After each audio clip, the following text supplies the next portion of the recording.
I never knew that the two people I trusted most could betray me so profoundly, so completely. It was a dreary, rain-soaked afternoon. I'd wrapped up work early, wanting to surprise my wife. As I drove past her yoga studio, I saw something in the alleyway that made my heart stop. Isabel, my Isabel, had her arms wrapped around my brother Leo's neck, her mouth crushed against his. For a second, the world froze. The sound of rain drumming on the windshield magnified, turning into 1,000 tiny knives stabbing in my chest. My knuckles were white on the steering wheel. I couldn't breathe. No way. I'm seeing things. I forced myself to pull the car over around a corner, out of sight. My eyes were locked on them. They were still kissing, Isabel's hand roaming over Leo's chest. I felt the blood drain from my face, a bitter, acidic churning in my stomach. 5 years of marriage, 10 years together, shredded in an instant. Then Leo shoved her away. His expression was pure disgust. He scrubbed at his lips with the back of his hand, like he was trying to wipe off something toxic. Isabel, are you insane? His voice was sharp with anger. You're my brother's wife. Isabel just casually brushed her hair back. Oh, Leo, stop pretending. I know you feel something for me too. Why else would you always be coming around? I'm here to talk about investing in the studio. Leo took a step back. If you ever do that again, I'm telling Julian. And what if you do? Isabel's laugh was cold. You think he'll believe you? I'm the one he trusts. Besides, I could just flip the script, say you came on to me. I saw Leo's fist clench and unclench at his sides. You're disgusting. You don't deserve to be his wife. He turned to leave, but Isabel called after him. Stop. If you say a word, I'll tell your brother you've been hitting on me for months, that I couldn't get you to leave me alone. What do you think he's going to believe? Leo froze, his shoulders trembling slightly. You're a psycho. I watched the whole scene, a crushing weight settling on my chest. I wished it was a nightmare, but the reality was right there, raw and ugly. And Isabel was right. If I hadn't seen it with my own eyes, I probably would have believed her. 4 or 5 years she'd been the perfect wife, gentle, thoughtful, the woman all my friends envied. Now I was seeing the real her.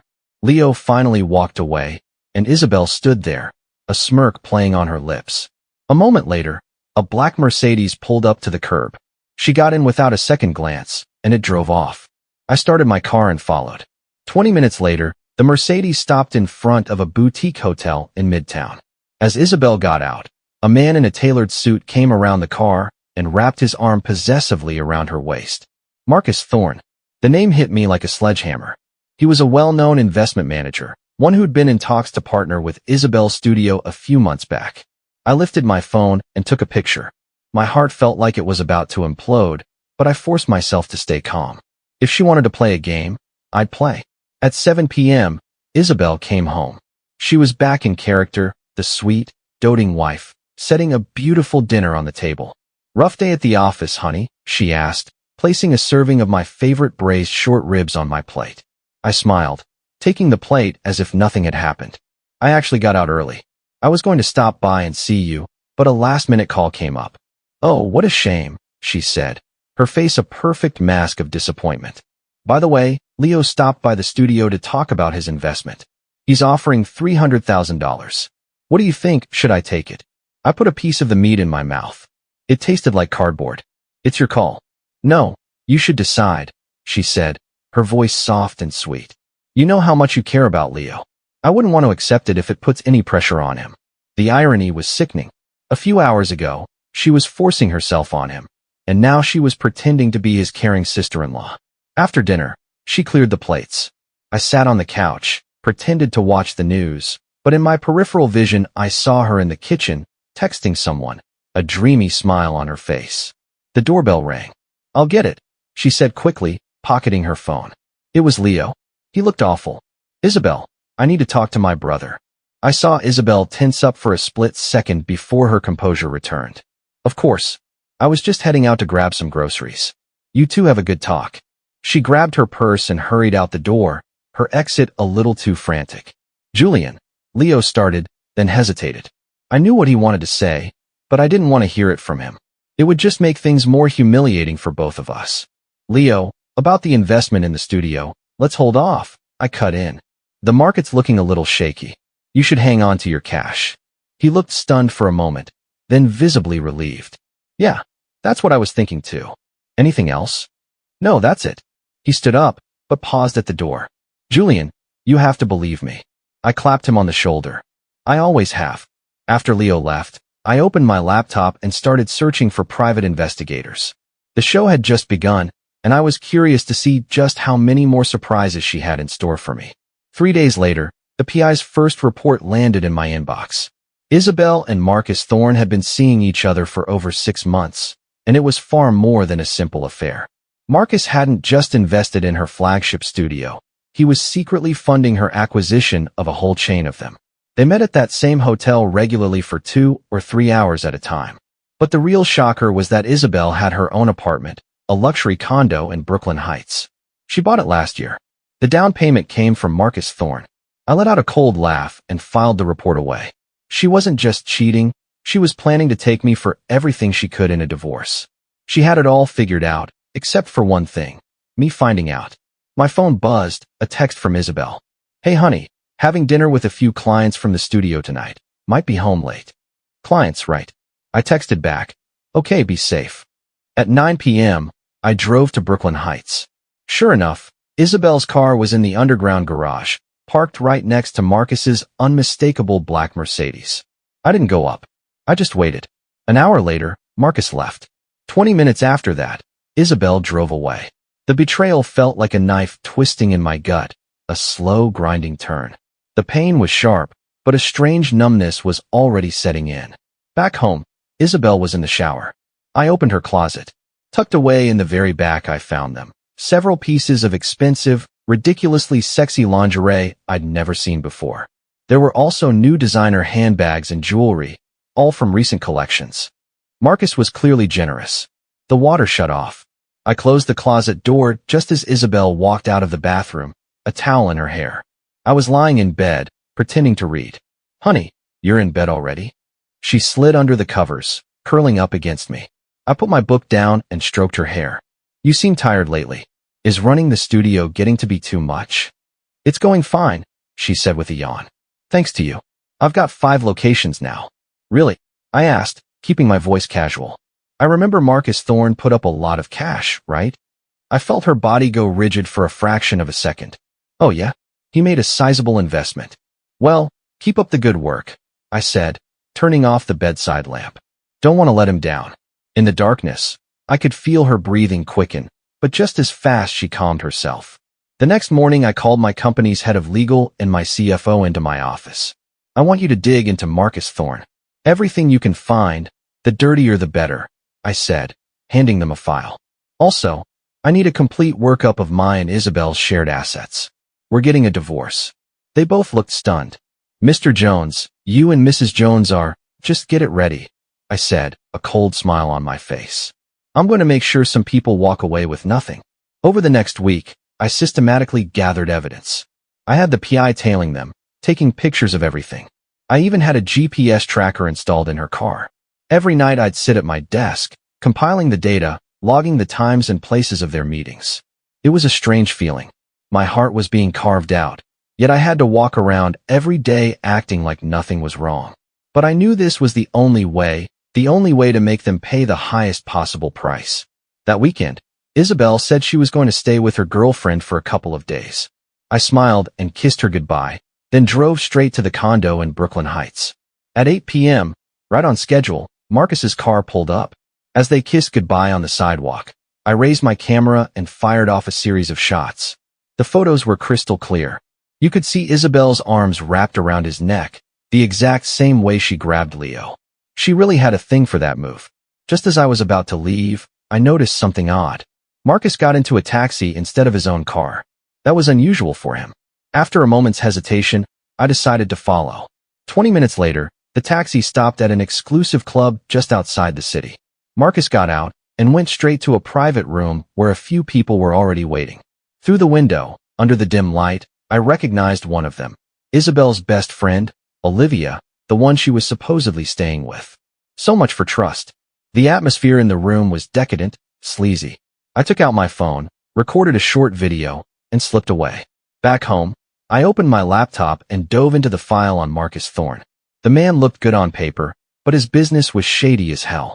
He was embezzling money from his investors, including the funds he'd invested in Isabel's studios. And Isabel wasn't on it. The rapid expansion, the acquisitions, it was a front for laundering his dirty money. A match made in heaven. I picked up my phone and texted Isabel. "Having a good time, sweetheart?" She replied almost instantly. "It's been great. We shopped all day, just getting ready for bed now." I looked at the pictures of Marcus in the club, his arm around another woman, and smirked. "Sleep well. Sweet dreams." Late that night, I sat on the balcony smoking. 5 years of marriage. We'd been through so much together. She was with me through the lean years, when I was starting my company, pulling all-nighters by my side. When I finally made it, she was still the same gentle, supportive wife. Everyone told me how lucky I was. Who would have thought it was all an act? I crushed the cigarette under my heel, my eyes turning to ice. If they wanted to play games, fine, let's play. I was going to show them exactly what betrayal costs. The PI reports kept coming, and Isabel's secrets grew more shocking. It wasn't just Marcus. She was juggling a few other men, keeping them on the hook with flirty texts and suggestive promises. Each one thought he was special, never realizing he was just another pawn in her game. Even worse, she was secretly buying up shares of my company over the past 6 months. Using Marcus's money, she had acquired nearly a 5% stake through various shell accounts. She didn't just want my assets in a divorce. She wanted to seize control of my entire life's work. Such a brilliant little schemer. I closed the file with a cold smile. Just then, my assistant said, "Mr. Jones, your wife is here to see you." Isabel walked in, clicking across the marble floor in her heels, carrying an insulated lunch tote. "Honey, I heard you were swamped today, so I brought you some lunch." I took it with a smile. "You didn't have to do that." "Of course I did. You're my favorite husband," she cooed, leaning against me playfully. "Eat it while it's hot. I made your favorites." I opened the container. The aroma was delicious. "How are things at the studios?" "Pretty good," she said, settling onto the couch. "Oh, by the way, Marcus wants to meet you. He suggested we all get dinner together next weekend." I took a bite of food. "Sounds great. It'll be a good chance to thank him for his investment." She beamed, clearly pleased. "I'll let him know. He said he wants to host us at his private club." His private club? The very same place she and Marcus use for their trysts. "Perfect," I said, playing the part of the loving husband. "Whatever you arrange is fine with me." She gave me a quick, happy kiss on the cheek. "Okay, I've got to run. I have a class to teach this afternoon." As I watched her leave, I pulled out my phone and sent a text. "Stay on her. Don't lose her." The PI's reply came instantly. "Copy that. She's at a cafe right now with another man." I put my phone down and went back to my lunch. I'd grown used to it over the past few days, my face a mask of calm, no matter what new depravity I uncovered. That placid surface scared me. It felt like a volcano, quiet on the outside, but boiling with magma just beneath. That evening, Isabel was in the kitchen again. She'd been unusually domestic lately, cooking elaborate meals every night. "Honey, try these short ribs," she said, placing a piece on my plate. "I'll learn a new recipe." I popped it in my mouth. "Delicious. I'm so glad," she said with a sweet smile. "Oh, my parents are coming to visit next week. I was thinking we could all have dinner together." I put down my fork. "Of course. I've been meaning to see them." Her parents were good people. They always treated me like a son, bringing gifts from their hometown whenever they visited. They had no idea what their daughter had become. After dinner, we sat on the couch to watch a movie. She curled up against me, purring like a kitten. "You seem so stressed lately, honey," she whispered, gently stroking my cheek. "Do you want me to give you a massage?" "I'd love that. You're so good to me." "Of course I am," she murmured, her hands working expertly on my shoulders. "You're the man I love most in the world." The man I love most, right? Later, she went to bed early. I was in my study working when my phone vibrated. It was a new message from the PI. Isabel and Marcus met again. They went to a jewelry store. I opened the attached photo. Isabel was trying on a diamond necklace. Marcus stood behind her, his hands wrapped around her waist, far too intimately. Over our 5 years of marriage, I'd bought her plenty of jewelry. Every time she'd protest that it was too expensive, that I should save my money. Turns out she had no problem accepting expensive gifts from other men. I swiped to the next photo, and my blood ran cold. Isabel was handing a file folder to Marcus. I zoomed in. The folder was stamped with my company's logo. That bitch was giving away corporate secrets. I immediately called my head of IT. I need to know every single file Isabel Jones has accessed on our network. Minutes later, a detailed log appeared in my inbox. For the last 6 months, she'd been using her spousal access privileges to view confidential files, including sensitive data on some of our most important projects. She wasn't just trying to take my money. She was trying to destroy my company. Just then, the study door opened. Isabel walked in, carrying a glass of milk. "Honey, still working? It's so late." I quickly minimized the window. "Yeah, just a few things to wrap up." "Don't work too hard," she said, placing the milk on my desk. "Drink this and get some rest." I took the glass. "You're too thoughtful." After she left, I stared at the milk. How much of her kindness was real and how much was just poison? The next morning, I had the milk sent to a lab. The results came back as I'd suspected. It contained a sleeping aid. Not a high dose, but enough to make me drowsy and less observant. All her recent doting and affection, it was all designed to keep me docile. I opened the safe in my office and took out a file. It was the divorce agreement my lawyer had prepared, with a detailed breakdown of our assets. Once I had enough evidence, she would walk away with absolutely nothing.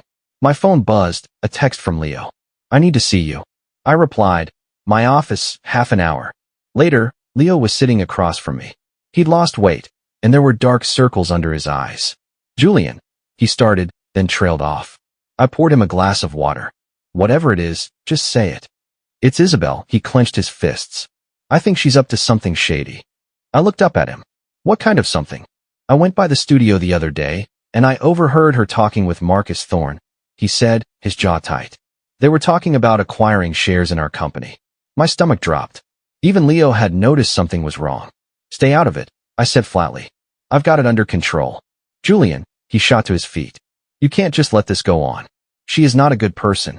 Watching him so agitated, something clicked. "There's more you're not telling me, isn't there?" He was silent for a moment, then sank back into his chair, defeated. "That day, she tried to kiss me." I feigned shock.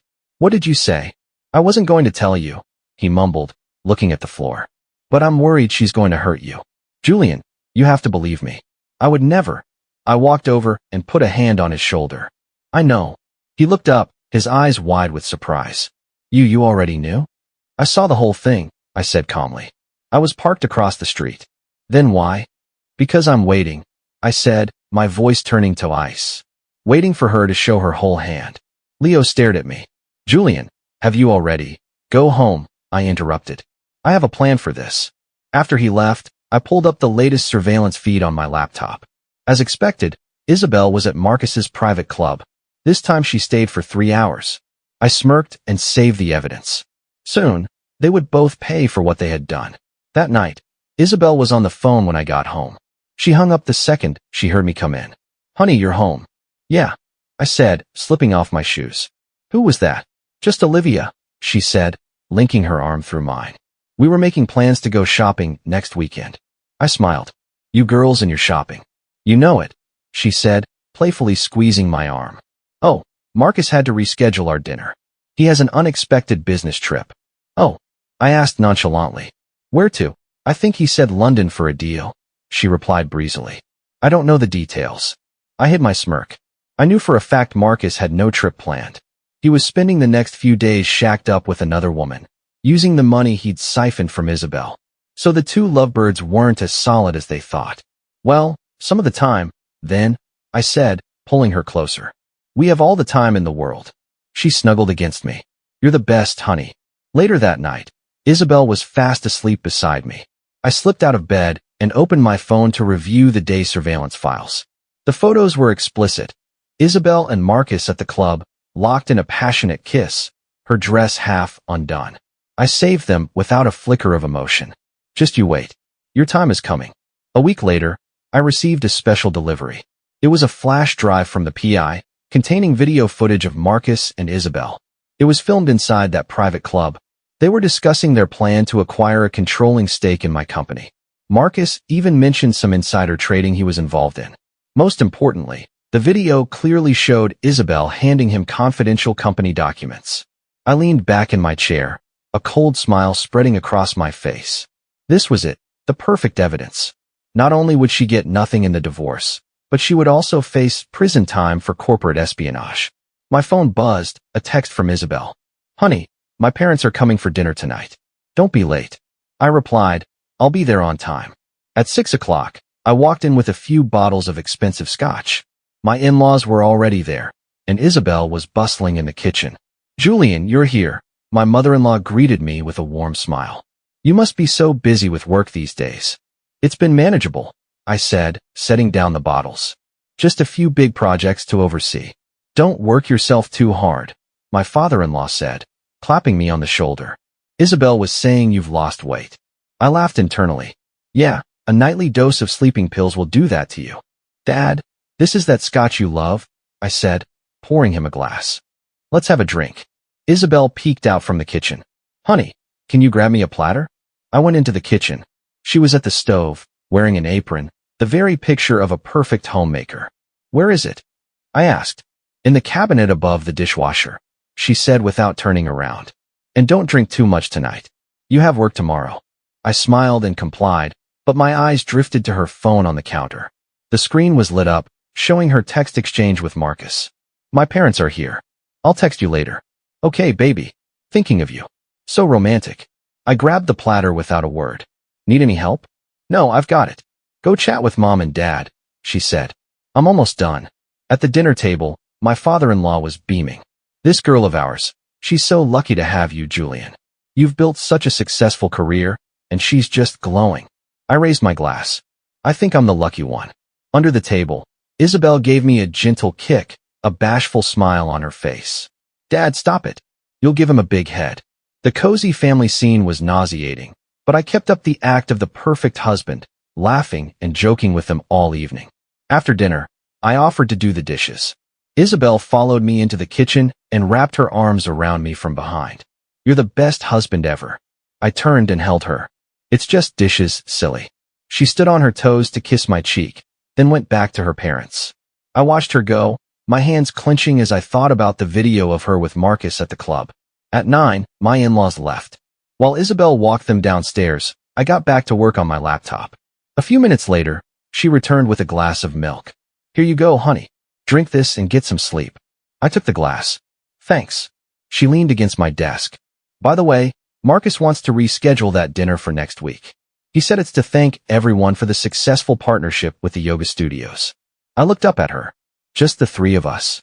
"No, he's inviting some of his other investors too," she explained with a smile. "A little networking event." I took a sip of the milk. "Sounds good. It'll be great to meet some new people." She seemed satisfied with my answer. "Okay, it's a date then." After she left, I poured the milk into the plant on my windowsill. She never got tired of this little trick. Late that night, I got a text from the PI. Isabel just met with Marcus again. She gave him another file. I opened the photo. Sure enough, another one of my company's confidential folders. This woman was relentless. The next morning, I went to Marcus's office.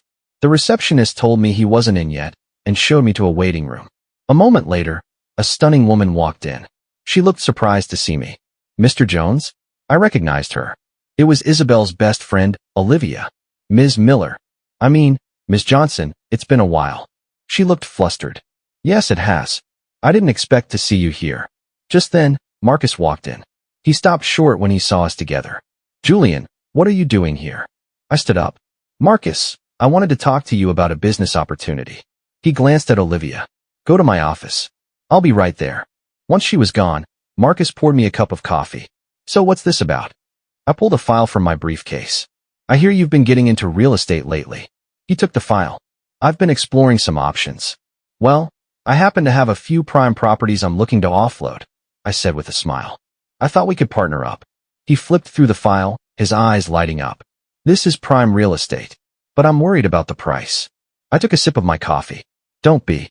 I'm offering them to you well below market value." He looked at me, calculating. "What's the catch, Julian?" "No catch," I said, setting my cup down. "Just looking to make new friends in high places." He studied me for a long moment, then broke into a grin. "All right, you got a deal." As I left his building, I texted the PI. "I want a full-time tail on him. I need to know everyone he meets." The reply was quick. "Already on it. By the way, Isabel just went back to the club." I glanced at my watch. It was the exact time she was supposed to be teaching a yoga class. How ironic. She thought her performance was flawless, never knowing I was watching her every lie. When I got home, Isabel was cooking, humming a cheerful tune. "How was class today?" I asked, changing my shoes. "It was good," she said, not missing a beat with her stirring. "We got a few new members." I came up behind her. "Tired? Need a hand?" "Nope," she said, turning to smile at me. "You go relax. Dinner's almost ready." I leaned in and sniffed her neck. New perfume. Her hand paused for a second. "Oh yeah? I bought it today. It smells great," I said, pulling away. "Must have been expensive, though." "It was on sale," she said quickly. "It wasn't that much." I held back a cold laugh. I recognized the scent. It was the one Marcus had bought for her just 2 days ago. A bottle cost thousands. No sale could explain that. After dinner, we watched TV. She snuggled against me and asked softly, "So, you went to see Marcus today?" I stroked her hair. "Yeah, we talked about a new project." "What kind of project?" she asked, a little too casually. "Real estate investment," I said with a smile. "Why are you interested?" She shook her head. "Just curious." Later that night, she brought me the usual glass of spiked milk. I pretended to drink it, then told her I was exhausted and went to bed. As soon as she was asleep, I got up and went to my study. I pulled up the day's surveillance footage. There they were, Isabel and Marcus, kissing passionately at the club. She was wearing a sexy slip dress I had never seen, one of the new ones, I presumed. Marcus's hands were all over her. I saved the video without emotion. The time was coming. I was going to make them pay. I set up a dinner with a few old friends from the industry. They were all investors who had recently been burned by Marcus. That son of a bitch, Marcus. Mr. Robinson slammed his fist on the table. How dare he embezzle our investment funds? Mr. Davis. I was just as furious. The worst part is he's still out there, bragging about some new huge project he's launching. I sipped my tea calmly. "Gentlemen, I might have an idea." They all turned to me. "What is it?" I slid a folder across the table. "This is a record of Marcus's recent illegal activities. If this were to be reported..." Mr. Davis's eyes lit up. "Yes, it's time he got what he deserves. However," I paused, "we need to be strategic about this." Mr. Wright smiled. "You're right, Julian. Let's play this out slowly." After the meeting, I got a text from Isabel. "Honey, I have a client dinner tonight. I might be late." I replied, "Be safe." At 8 p.m., the PI sent me photos. Isabel was with Marcus, of course, this time at a Michelin-starred restaurant. Looking at them so cozy and intimate, an idea sparked. I dialed Marcus's number. "Marcus, got a minute to talk?" Half an hour later, we were at the club. He seemed distracted, probably eager to get back to his other engagement. "Julian, what's so urgent?" I poured him a drink. "I've stumbled upon a major opportunity. Something I wanted to discuss with you privately." "Oh." He was intrigued. "What kind of opportunity?" "A hostile takeover of a publicly traded company," I said in a low voice. "I have inside information. The stock is about to explode." His eyes gleamed. "Tell me more." I handed him a file. "All the details are in here. Take a look." He eagerly started reading, completely missing the cold smirk on my face. The file was a complete fabrication, but it was convincing enough to hook him. With his level of greed, he would undoubtedly use his investors' money to buy up the stock. Then, all I had to do was make one anonymous tip, and it would all come crashing down. "Julian, I'm very interested in this," he said, putting down the file. "But the capital required is substantial." I raised my glass. "Don't you have plenty of investors?" He hesitated. "Well, don't worry," I smiled. "I'll be putting in some of my own capital as well."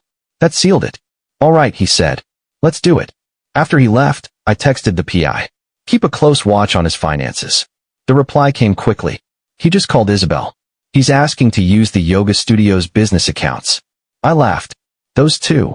One was as greedy as the other. Isabel came home at 11, smelling of alcohol. She claimed she had a drink with clients. I patiently brought her a glass of water. "You should drink less next time." She leaned against me. "You're the best, honey."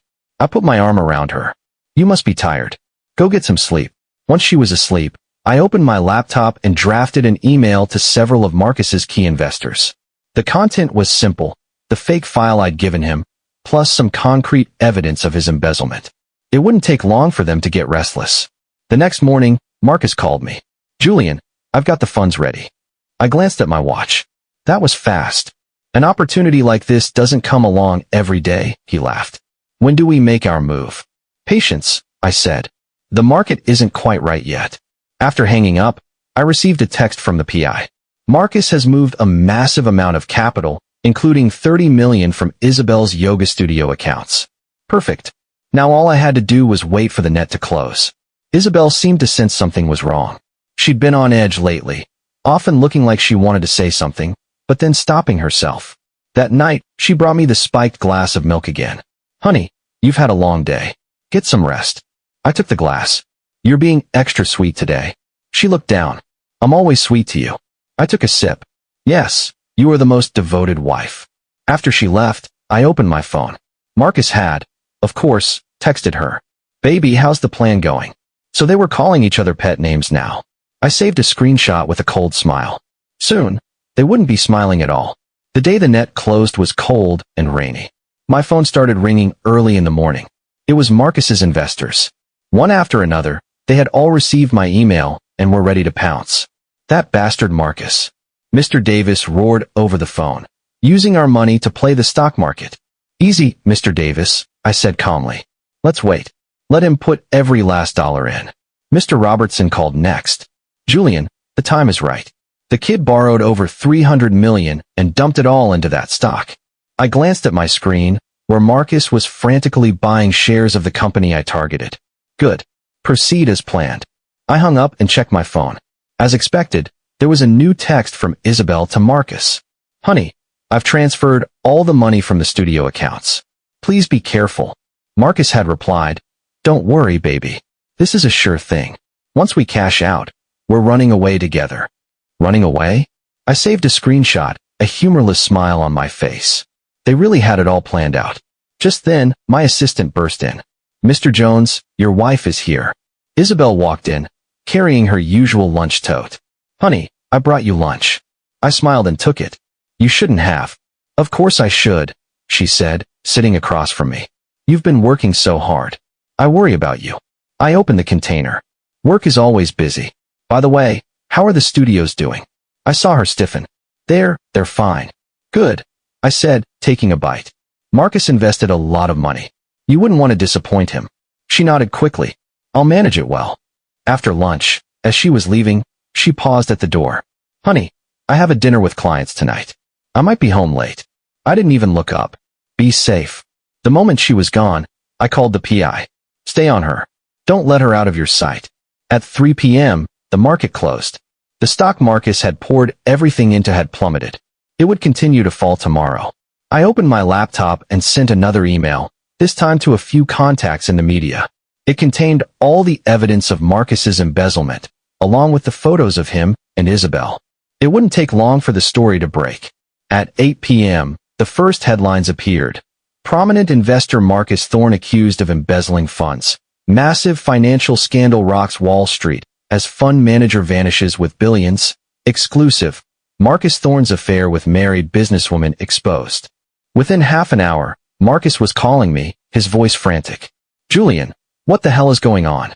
I kept my voice calm. Marcus, what are you talking about? The stock. The news. You said it was a sure thing, he screamed. Oh, that, I said with a cold laugh. All investments carry risk, Marcus. Isn't that common knowledge? There was a sudden silence on his end. Julian, did you? Enjoy the ride, Marcus, I said and hung up. I'll be watching. A few minutes later, Isabel called. Honey, have you seen the news? I have, I said. I'm shocked Marcus would do something like that. Her voice was trembling. Do you believe it? Of course I do, I laughed. They have pictures. Those can't be fake, can they? There was a long pause. That woman, who do you think it is? I don't know, I said. The pictures aren't very clear, but whoever she is, she must be a real piece of trash. I heard a sharp intake of breath on the other end. Honey, I'm going to be very late tonight. You should get some sleep.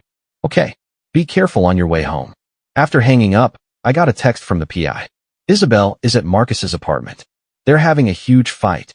A video file followed soon after. Marcus was pacing in a rage. You bitch, this is all your fault. If it wasn't for you, none of this would have happened. Isabel was just as furious. What the hell are you talking about, Marcus?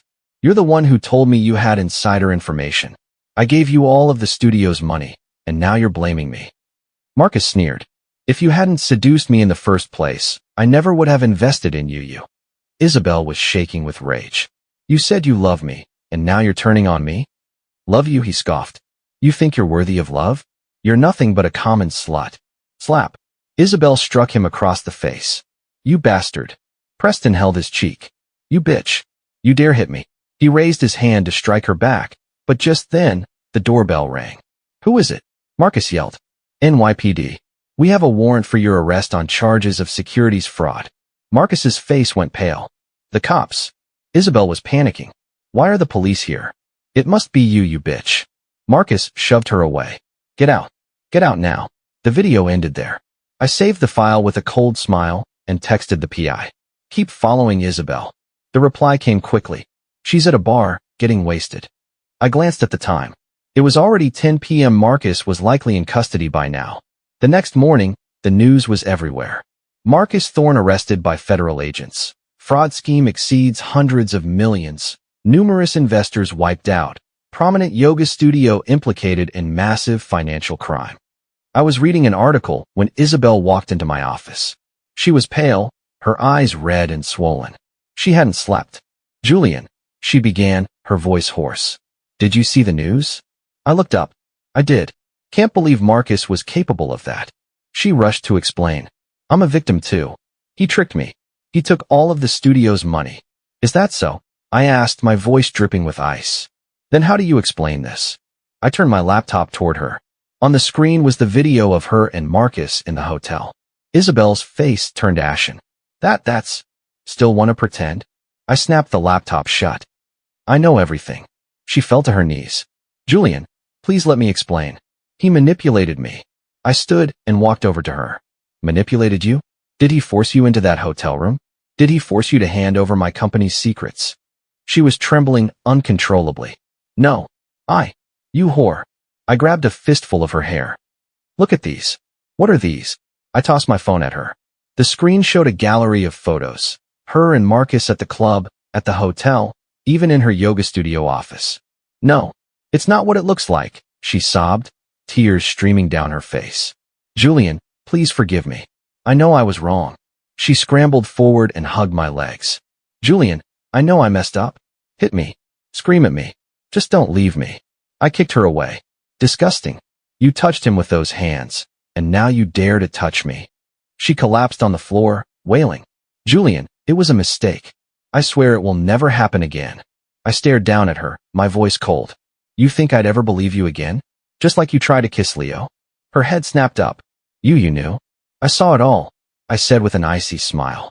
I was parked across the street that day. Her eyes widened in horror. Then why? Why didn't you say anything? Because I wanted to see just how low you two could sink. I laughed. She crumpled. I'm sorry. I'm so sorry. Sorry. I repeated, my voice dripping with contempt. You think sorry fixes this? She looked up at me, her eyes filled with terror. What? What are you going to do? I picked up a file from my desk and threw it in her face. Divorce. No, she shrieked. I won't sign it. I can't live without you. It's not up to you, I sneered.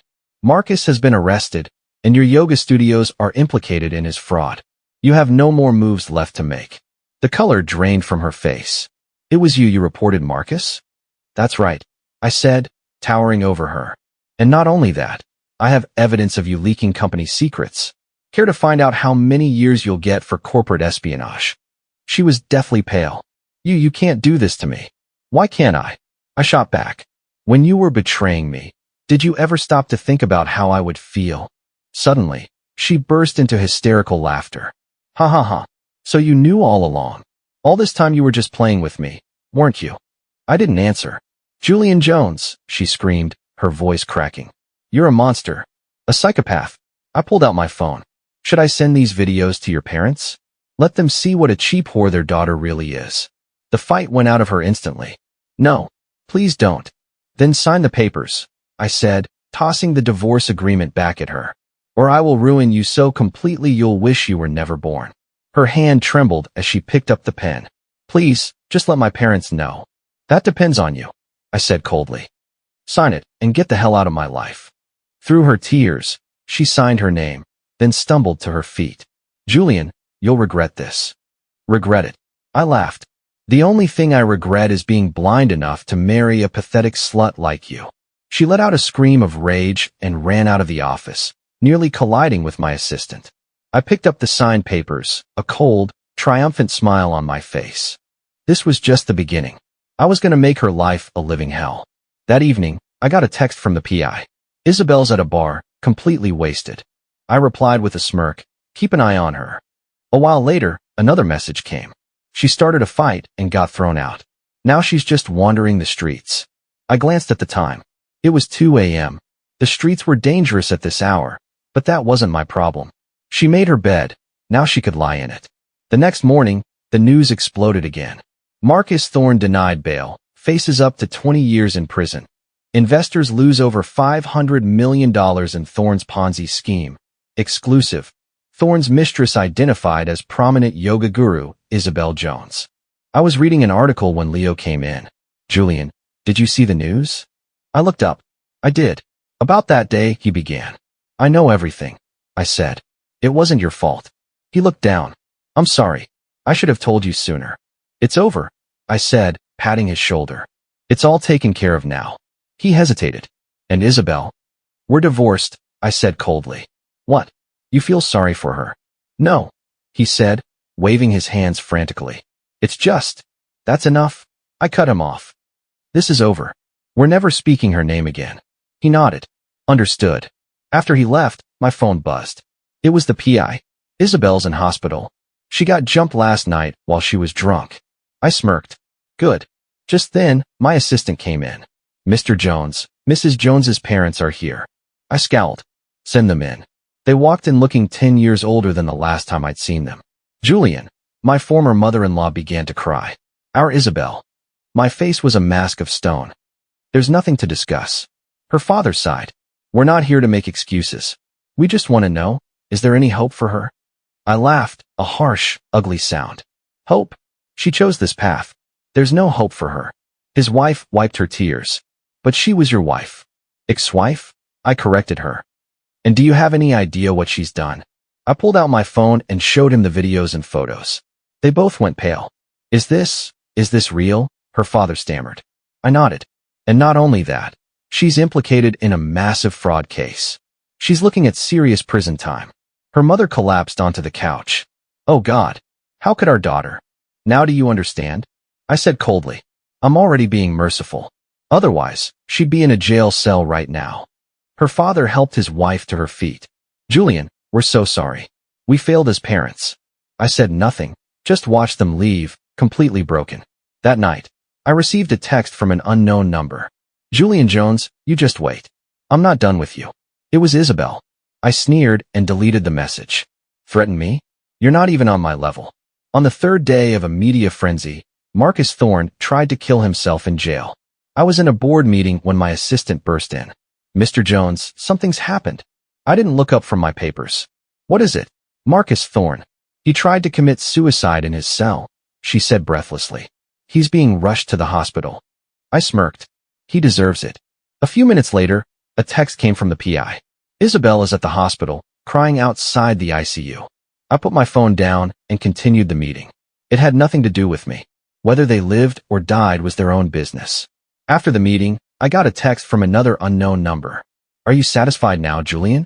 You've destroyed everything I had." It was Isabel again. I blocked the number without a second thought. She didn't even have the power to make me angry anymore. When I got home that evening, Leo was waiting for me. "Julian," he said. I stopped. "What is it?" "Isabel," he hesitated. "Is she really going to prison?" I sneered. "You think she doesn't deserve it?" "No," he looked down. "I just think she's been through enough." I looked at him. "Are you in love with her?" "No." He waved his hands frantically. "It's just, there's nothing to discuss." I cut him off. "This is the end of it." He was silent for a moment. "What about her parents?" "Not my problem," I said coldly. "They know what their daughter did." After he left, I sat on the balcony, staring into the night. The moon was full, just like it was on our wedding day 5 years ago. She was so gentle then, so kind, the woman everyone envied me for.